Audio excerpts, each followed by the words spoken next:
Hey there, angry faithful. I just wanted to drop in, bend your ear a little bit, get your attention.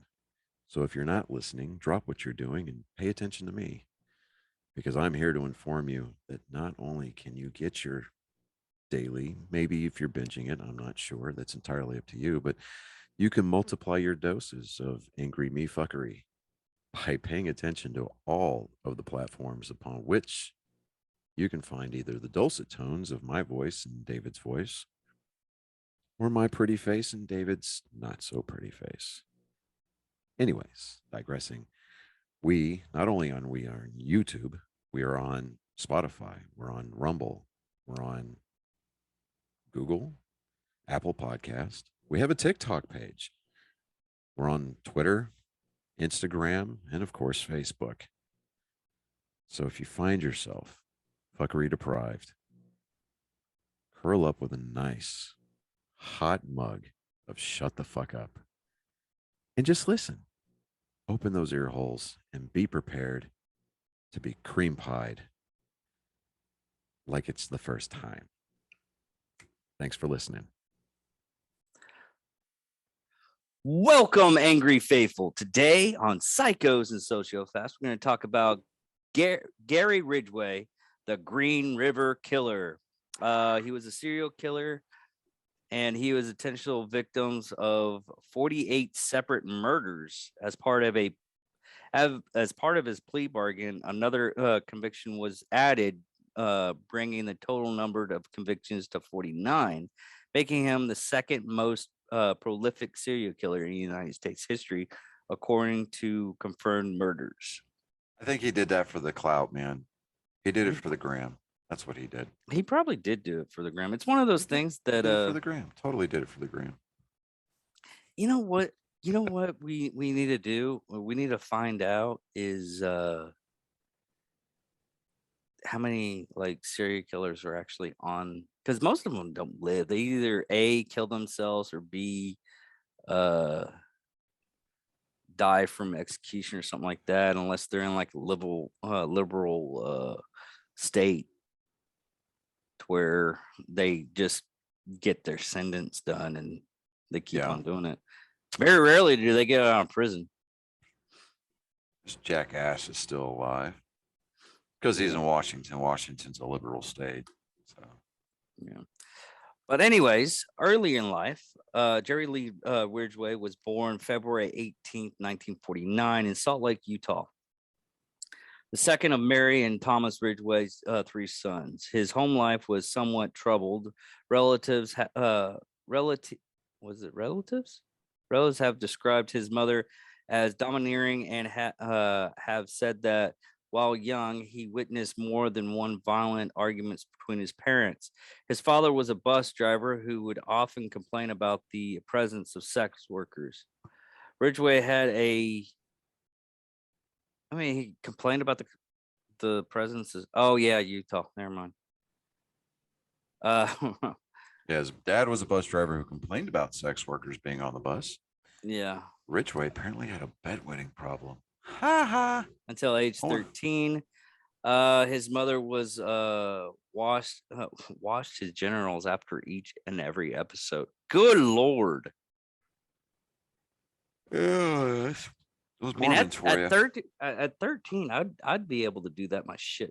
Well, hell, fucking at like 7 or 6, I'll be able to do that myself. He would later tell at like 8 or 9, I was already playing with myself. So yeah, okay. And I feel like underwhelmed a bit by that because I didn't start until like 12. I think. What can I say? I'm an overachiever. No, I didn't start until high school, so I was like at 14. Weird. We're talking about that, but you know, it happens. He would later tell the defense psychologist that as an adolescent, he had conflicting feelings of anger and sexual attraction to his mother and fantasied about killing her. Yeah, which way actually started sooner than that because when I was living in Hawaii, I was 6 or 7. Climbed the rope on the playground.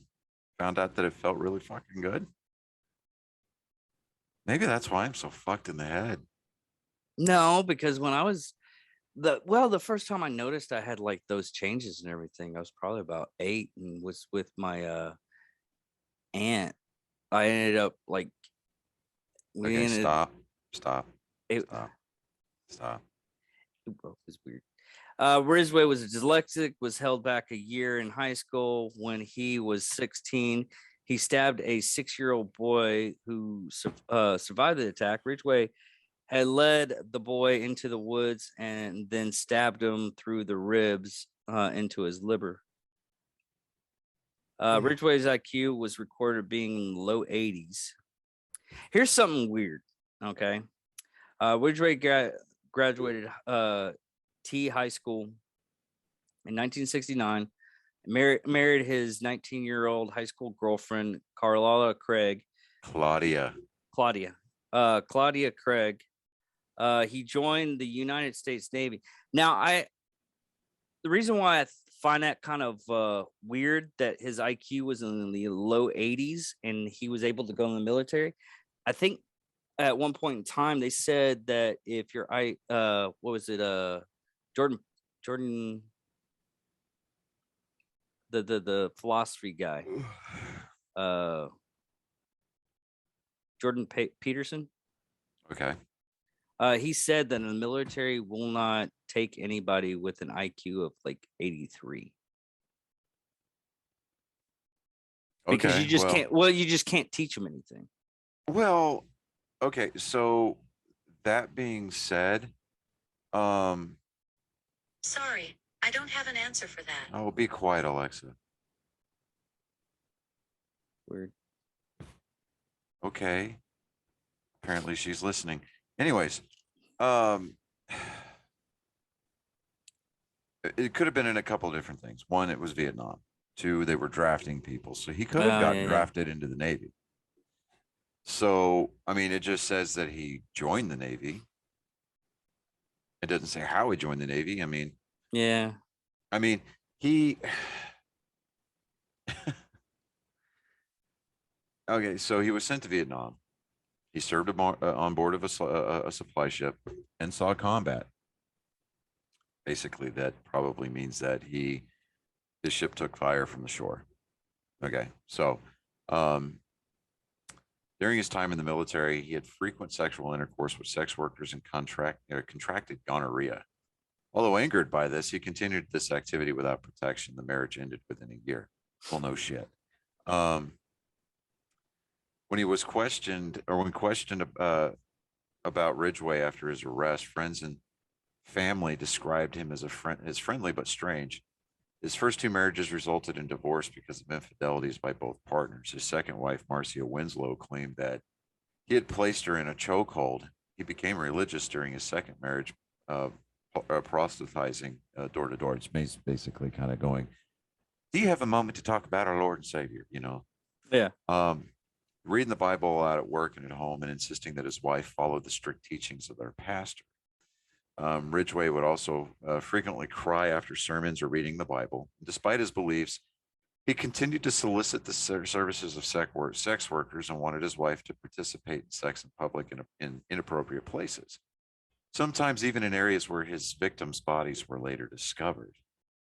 That's a kink. Okay. Yeah. According to women in his life, Ridgway had an insatiable sexual appetite. His three ex-wives and several ex-girlfriends reported that he demanded sex from them and several times a day. There's nothing wrong with that. Yeah. Often he would want to have sex in a public area or in the woods. By himself, he admitted to having a fixation with sex workers with whom he had a love-hate relationship. He complained about their presence frequently in their neighborhood. He also took advantage of their services regularly. Some speculated that he was torn between his lusts and his staunch religious beliefs. With his second wife, Marcia, Ridgway had a son named Matthew, born in 1975. Now, throughout the 80s and 90s, he believed to have murdered at least 71 teenage girls and women near Seattle and Tacoma, Washington. In court statements, he later reported that he had killed so many that he lost count. The majority of the murders occurred between 82 and 84. The victims were believed to have either been sex workers or runaways whom he picked up along the Pacific Highway South. Um, so he sometimes showed the women a picture of his son to trick them into trusting him. They would engage in sexual activity, and then after minutes of intercourse from behind, he would wrap his forearm around the front of their necks and use the other arm to pull back as tightly as he could, strangling them. Killed most victims in his home, his truck, or secluded areas, and most of their bodies were dumped in wooded areas around the Green River, Seattle Tacoma International Airport area, and other dump sites within South King County. There You were know, just also, looking at a picture of this guy, he I looks just like Uncle Rico, fucking yes. I was about to say that shit, who dude. also is lived in a weird. van. Yes, So yeah. it just There were two confirmed, another two suspected victims found in Portland, Oregon. The bodies were often left in clusters, sometimes posed, usually nude. How is that, man? Like, he's in them, he's inside of them, choking the life out of them. Like, what if it wasn't he meant? I know that he meant to do it and everything, but what if like he didn't mean to do it, and he was just had that well, because he choking was thing? so stupid that Yeah, the first couple of times was like, oh, he kind of like didn't. He didn't have his kind of car. like the What kind of retarded brother purple you're from supposed to of stop Mice at? and Men, right? You remember reading Yeah, that book? Yeah, yeah. the retarded brother. We accidentally killed the foreman's Farmers. wife. Yeah. Yeah. Um, but he sometimes returned to the victims' bodies and have sex with them. So he was into necromancy or Necrophilia. necromancy. I'm sorry. Necromancy is what he tries to raise the body. I Yeah, mean, he he turned- could. oh, He ah, could mana, be. mana, mana, mana. He could very well be in a necromancy, and Yeah. that's how he thought he could raise the dead. Ladies and gentlemen, his that is the penis. beautiful thing about doing a one take show is the fact that I am even susceptible to the occasional fuck up. So there you go. Yeah. He later explained that he did not find necrophilia more sexually satisfying, but having sex with the deceased reduced the need to obtain a living victim and thus limited his exposure to being caught. So he was being economical and tactical. That's what he was doing. Because most Well, of he his was basically bodies, using the condom twice. because most of the bodies were not discovered until only the skeletons remained. Two victims are still unidentified. Ridgway occasionally contaminated the dump sites with gum, cigarettes, and written materials belonging to others, and even transported a few victims across state lines into Oregon to confuse the police. Now, back in the early 80s, the King County Sheriff's Office formed the Green River Task Force to investigate the murders. Task Force members included Robert Keppel and David Reichert, who periodically interviewed incarcerated serial killer Ted Bundy in 84. Bundy offered his opinions on the psychology, motivations, and behavior of the killer, and he suggested that the killer was revisiting the dump sites to have sex with his victims, which turned out to be true. And if the police found a fresh grave, they should stake it out and wait for him to come back. Also contributing to the investigation was John E. Douglas, who developed a profile of the suspect. Now, Ridgway was arrested in 82 and 2001 on charges related to prostitution. He became a suspect in the Green River killings in 83. And in 84, he passed a polygraph test. And on April 7th of 87, police took hair and saliva samples from him. So around 85, he began dating Judith Mawson, who became his third wife in 88. Now, Mawson claimed in a 2010 television interview that she moved into his house while they were dating, and there was no carpet. And detectives later told her he'd probably wrapped a body in it. In the same interview, I'm sorry. In the same, damn. The same interview, she described how she would leave for work early in the morning some days, obstinately for the overtime pay. Obstinately, there we go. Obstinately, because I can pronounce things. I can enunciate. I'm hooked on phonics.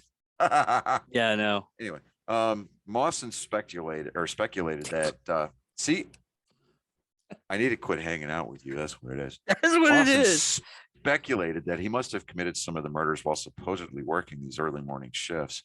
She claimed that she had not suspected him of the crimes before she was contacted by authorities in 87. I had not even heard of the Green River Killer before that time because she did not watch the news. Wah, wah, wah. Well, some people Um, that don't watch the news. yeah, I know, because it's depressing. Author Penny Moorhead interviewed Ridgway in prison, and he said while he was in the relationship with Mawson, his kill rate went down because he truly loved her. And of his 49 known victims, only 3 were killed after he married her. Now, she had later told a television reporter, I feel I've saved lives by being his wife and making him happy.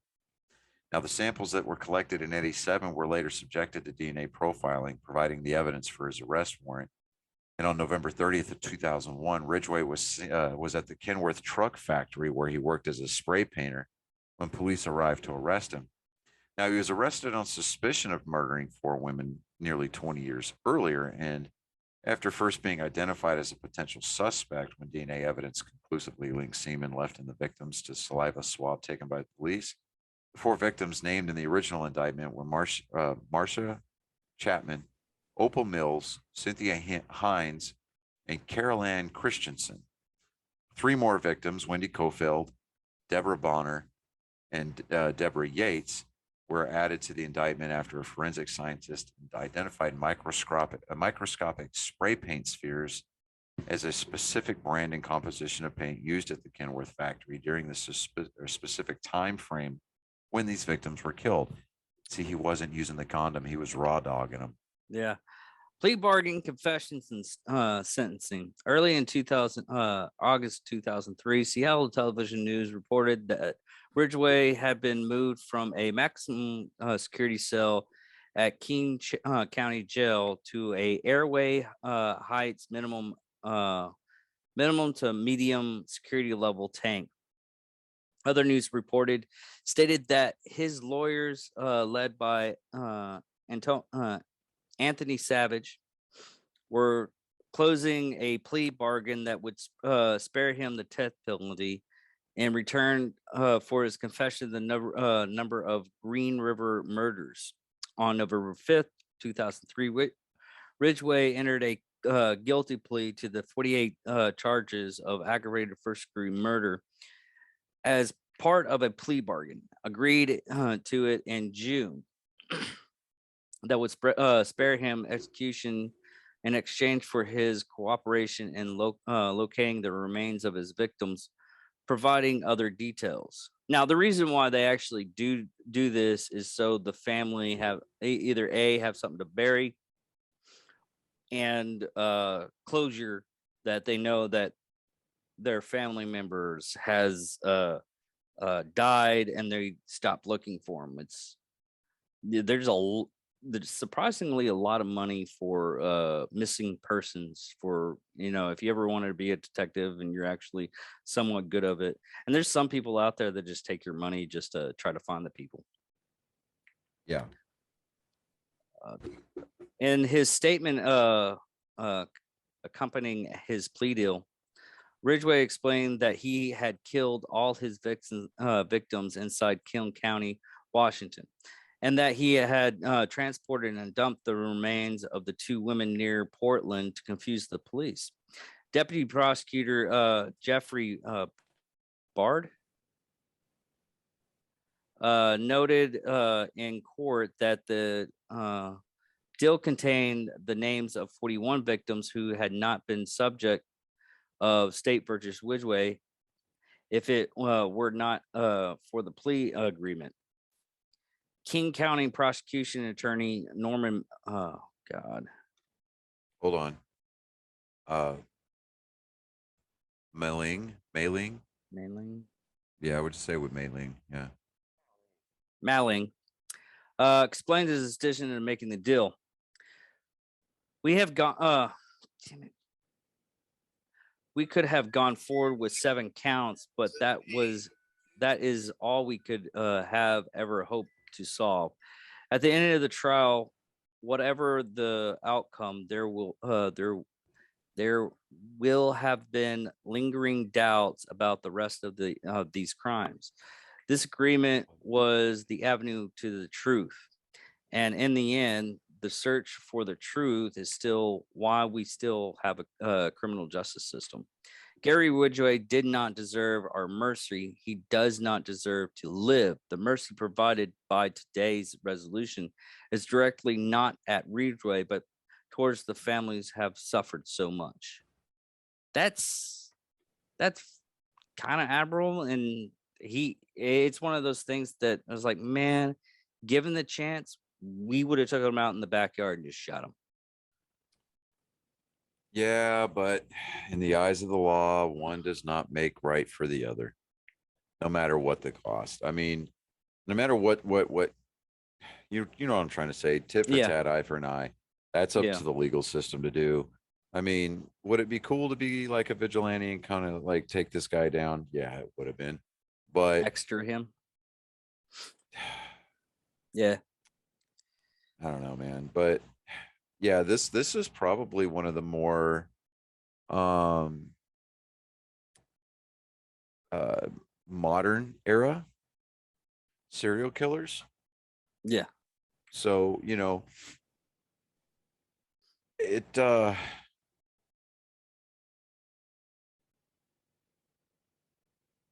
I don't know. I lived up there, Mhm. right there, from like 89 to 90, 92, 93. Well, 92, maybe. Yeah. Because my dad retired from the Navy up there, out of Bremerton, Puget Sound Naval Shipyards. Mhm. So, I remember this being in the news a lot. Really? Yeah. So, and Tacoma was only about an hour away. Hmm. So,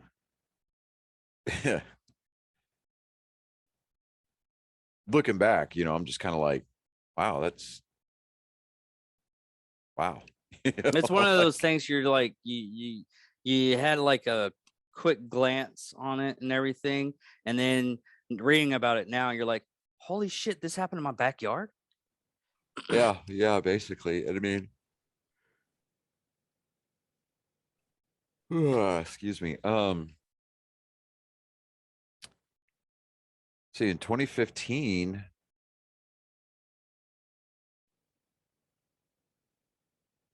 he was transferred. You see, he was put in Washington State Penitentiary. Um,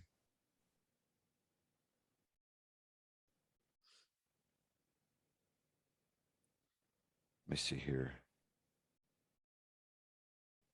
But yeah, he was Washington State Penitentiary in Walla Walla, Washington. Yes, that's always as fun to say then as it is now. Um, in January 2004. Now, on May 14th of 2015, he was transferred to USP Florence High, a high security federal prison east of what is that? Canyon City, Colorado. Now, let me see here. Now, after in 2015 in September, the After public outcry yeah, I mean the people got pissy with it, right? that who's in the state. Yeah. So the governor announced that he would be transferred back to Washington to be easily accessible for murder, for open murder investigation. So I guess they're still chalking up the body count on this guy, at least trying to. He was Well, when you returned have by that kind charter of plane when you have that to kind oh sorry. yeah, no, he was returned to Walla Walla and on October 24th of 2015. So when you got that kind of a body count and you're Yeah, they confessing want to to at keep you least as close as 71, I think he's doing it for. At this point, he's like, fucking, I'm in here. I'm not going to die. They're by lethal injection or anything like that. He's going to die of natural causes in there. yeah. He wants to go out on top. That's all it is. He just wants to go out on top. Which he is still alive. He's 73 right now. Yeah. So he's pushing on death's door. But no, what's really strange with this one is the fact of this is just me speaking, and I hope it's not the case, is on situations like this when he doesn't know how many people he's killed and he confesses to a murder that he didn't really do. I mean, we did do one case where the U.S. Texas Rangers ended up implementing this one guy like several crimes that he didn't really commit, and the murderer actually got away with it for the actual murderer got away with it for so long Yeah. because of that. But I hope it's not the case in this kind of situation and everything, because in all reality, you I feel sorry for the victims once they found out of what had happened to Mhm. their beloved either daughter or child, and they get the reprieve that they desperately deserve. Now, they did identify some of his victims, like the youngest so far that they confirmed was 14. Ugh. And she was a previously unidentified Jane Doe, Wendy Stevens. Now,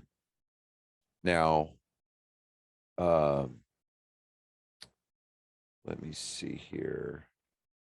I was looking at something. Okay.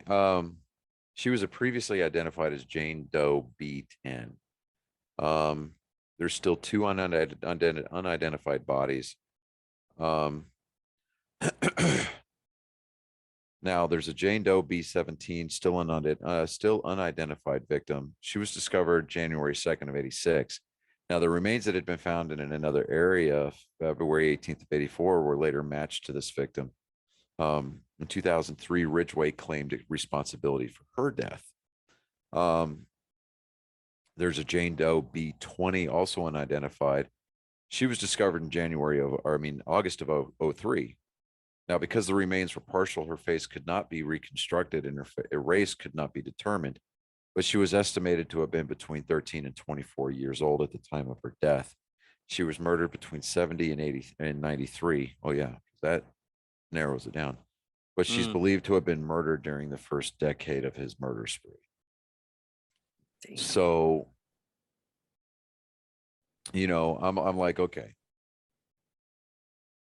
At the very least, there is, let's see here, 1, 2, 3, 4, 5, 6, 7, 8, 9, 10, 11, 12, 13 victims that are all underage. And his, Did you even count? Did you count the ones of the task force victims list? 'Cause that's, I know I'm going off the confirmed. just add 3 more. Okay, so, all right. So, I mean, not that it's going to matter, but I mean, it's like this dude Yeah, he was a obviously piece of shit. had problems. Now, the oldest one that he murdered was 31. No, 38.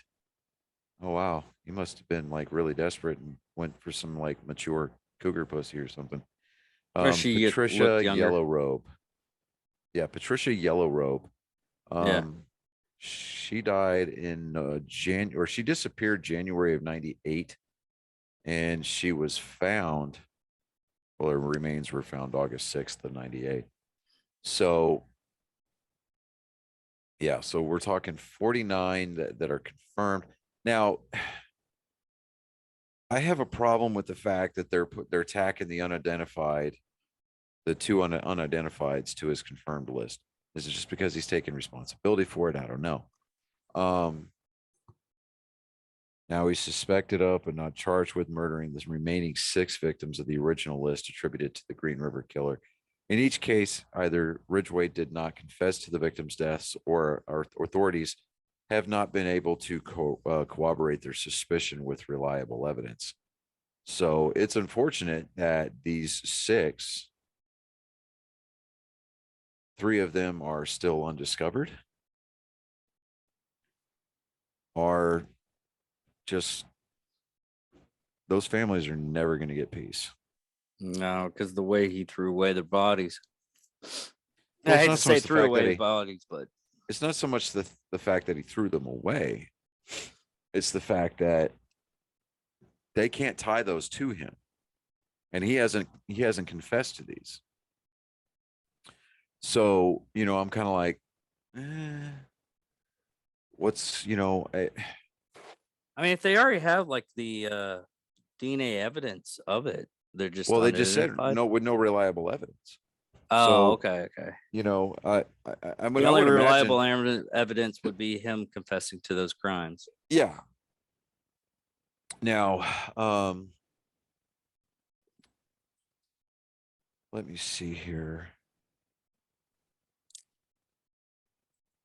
Now, there's suspected deaths. There are an additional 6 more, 5 of whom have yet to be discovered. Um, 13, 15, 16, 16, and 22 years of age at the time that they were disappeared. There's an unidentified black female, which I'm like, okay, fine. If you're going to do that, then how is it? I mean, and they're undiscovered. So it's like, okay, how do you know? To me, that's just, and plus on top of that, it's an unknown age. So I'm like, okay. Well, not even An that. I'm unidentified looking black at it male, was never possibly been bearing, located or identified. right. Well, see, so an unidentified black female, possibly bearing the first name Michelle, was a possible victim of Ridgway. She's never been located or identified. Um, Oh wow. Cara McGurrick was the mother of NBA player Martell Webster. McCurrick disappeared when her son was 4. That's weird. well, my change of address for the United States Postal Office has now officially been processed. All my mail effective Monday will be going to Lake Jackson. That's good. Yeah, yeah. Woo. Yeah. Yeah, Now we get to it'll figure probably out take you. now It'll now probably take you like a couple of weeks or a month just to figure out all the now we get to figure rest. out how much of my dad's mail is going to go down there. Yes, that's Yeah. gonna be funny. Yeah, I'm gonna be like, all right, well, once a month or something like that. No, it wouldn't. No, I'm gonna have to like immediately just mail it back to him. Yeah. Be like, Get some weird packages.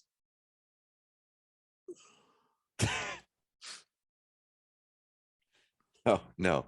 See, Amazon and eBay all have my third put on there on the mailing address. Well, if you get some weird packages and everything, you go, you just like, what's this? I don't know, honey. I think my dad's package. If it doesn't have the third marked on it, I am not fucking opening it. I wouldn't What's in the either. box? I'm Don't open that box. dude, being here and having all of my dad's stuff here and everything like that. Because me and Michael, my dog, we were trying to find something like a Leatherman or something like that. It's like he's got to have a Leatherman, one of these things. And we stopped looking through anything when we found one of these wooden egg things. The actual real thing for it is it's for putting in for socks and everything. Mm-hmm. So they keep the longevity, because I had to look it up, but damn it, just one of those things you're just like, that looks like a fucking butt plug, doesn't it? And I researched it, I was like, no, that doesn't, because it would just, I was just going in all different worlds like I usually do.